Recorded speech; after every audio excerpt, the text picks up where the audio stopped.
एक भिक्षु ने राजा को ज्ञान दिया। एक राजा हमेशा उदास रहता था।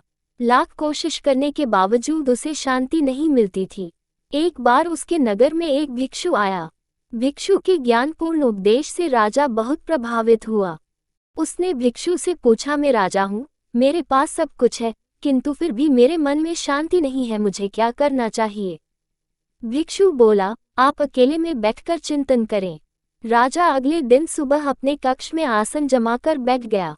तभी उसके महल का एक कर्मचारी सफाई के लिए राजा के पास आया। राजा उससे बात करने लगा। कर्मचारी से राजा ने उसकी परेशानियां पूछीं, जिन्हें सुनकर उसका दिल भर आया।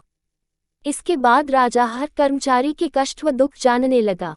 सबकी व्यथा सुनने के बाद राजा ने निष्कर्ष निकाला कि वेतन कम होने से सभी आर्थिक रूप से त्रस्त थे। राजा ने तत्काल उनके वेतन में वृद्धि की, जिससे वे सभी खुश हो गए और उन्होंने राजा के प्रति आभार व्यक्त किया।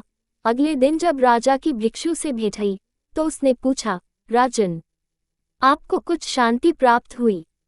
राजा बोला, मुझे पूर्ण रूप से तो शांति नहीं मिली, किंतु जब से मैंने मनुष्य के दुखों के स्वरूप को जाना है, अशांति थोड़ी थोड़ी जाती रही।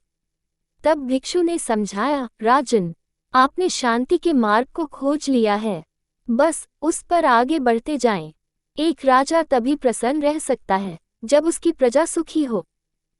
सार यह है कि मन की शांति स्वयं के सुख से अधिक दूसरों के दुख हरकर उन्हें सुखी बनाने से मिलती है, इसलिए यथाशक्ति दूसरों की सहायता करें।